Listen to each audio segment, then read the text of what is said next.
right at Mike 2, Sierra Charlie, call ramp control there. 2 Sierra Charlie, we'll talk to ramp. Thanks, FedEx 1428.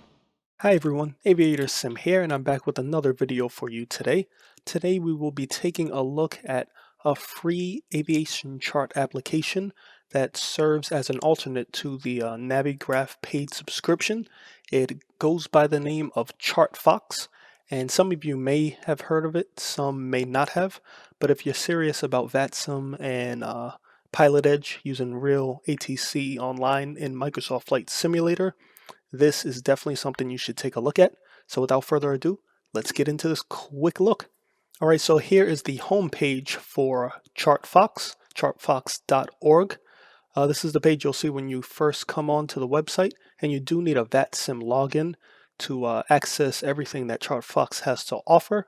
So you would just click login here and type in your VATSIM credentials, and it'll take you right into where you need to be. For me, I already signed in. So it takes you right to typing in the ACO code, and today I'm just going to use Boston Logan International as an example. So KBOS, you just want to click load, and then you're going to see the this prompt to if you would like to donate to ChartFox so they can continue bringing everything that they have to offer. If you really like it, just click that donate button, and it doesn't hurt to give them something for their services for this free program. So here you can see up in the right corner we have K Boston, or KBOS, and you have your general charts. You have alternate minimums. You click right into it and it brings up the page, the 7 pages here that you can look at. You have your diverse vector area, hotspot. You have your land and hold short operations and takeoff minimums. So you can already see that it gives you already important charts that are needed in the flight sim world and even in real life, even though these should only be used with flight simulation. So here we have the taxi airport diagram. So this really helps out just so you can know where you're at, and definitely when it comes to taxiing being on a network like VATSIM. So if you can pinpoint where you're at anywhere in here, and we can just go up here and hit fit to page. And then if I want to make it a little bigger, let's hit fit to width. There we go, that's how I like it.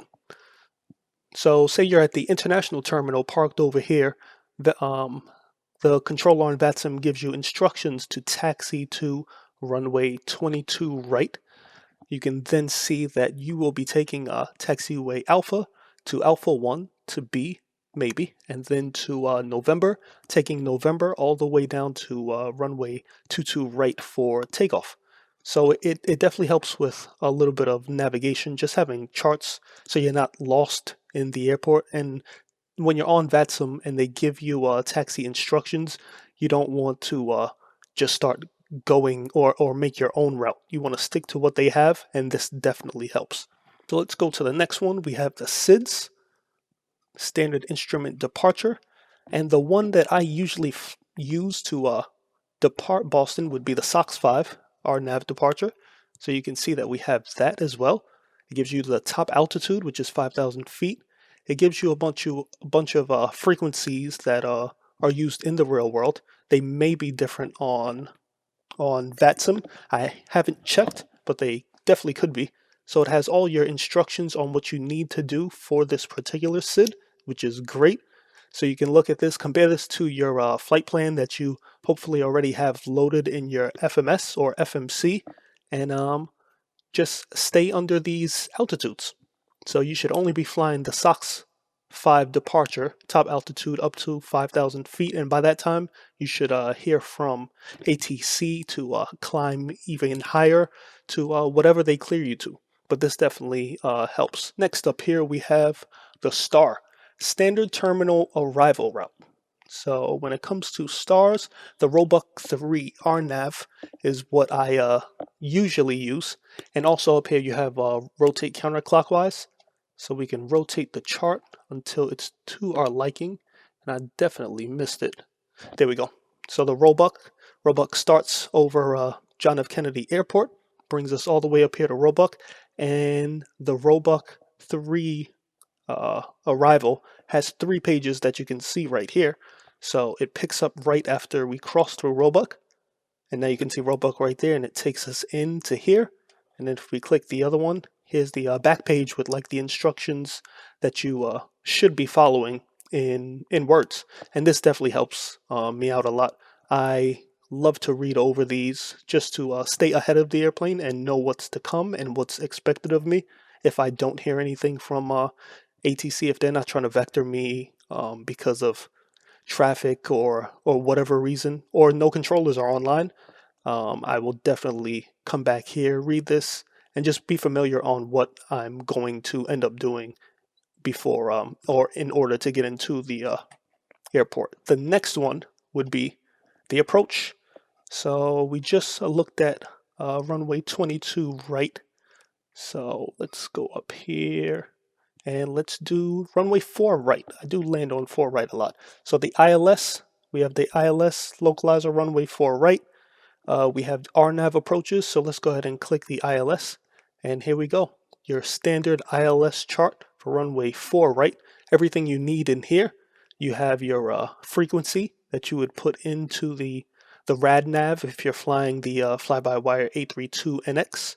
You have 110.3 to put in there to capture that glide slope and have the aircraft start descending right around this point, that 1700 mark.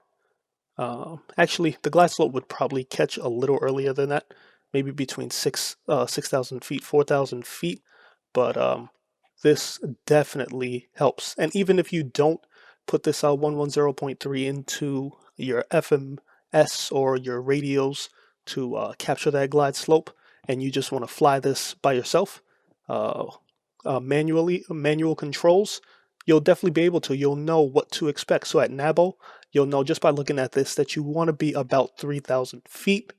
At Milt, you want to be about 1,700 feet, and so on and so forth. So this helps out a bunch.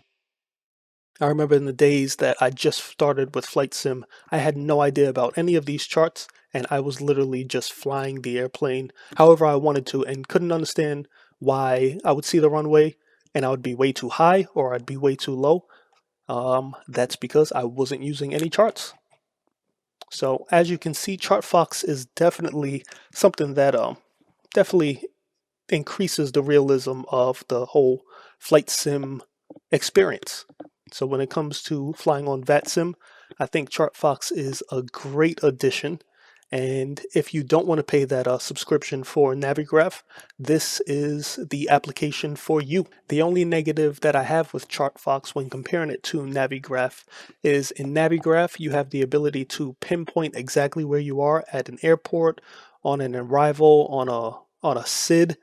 A little magenta icon pops up when you have your simulator loaded up, and it lets you know exactly where you are, and it's a moving icon, so you know exactly where you are at every moment, and that helps a lot with taxi. But if you don't want to pay for the Navigraph subscription, I think ChartFox is a great addition for you. And I forgot to mention, up here you have the night mode, you have the day mode. Hitting this power button, it logs you out. And then up here, if you wanted to look at a different airport, you just put the ICAO code in, hit load, and it takes you back to that first screen we were on where the donations were. And here we are again. So this one is John F. Kennedy Airport, and here you go. Here's your charts. So if we go back to the main page, it shows ChartFox's supported areas. So it covers the entire United States and Canada. It covers a lot of South America. It covers the United Kingdom, which is great, and a lot of other parts of Europe. Covers almost all of Australia and parts of Africa. And it's definitely expanding as we speak. So, I mean, this is a great add-on. And again, I really hope that you guys have found some value from this video. And if you have, please feel free to click that like button and also that subscribe button. More videos to come from me shortly. I'll see you later. Airplane 155, maintain 106,000, wind 20016, runway 17 right, set takeoff. 55, that's hard climb and maintain 10,000.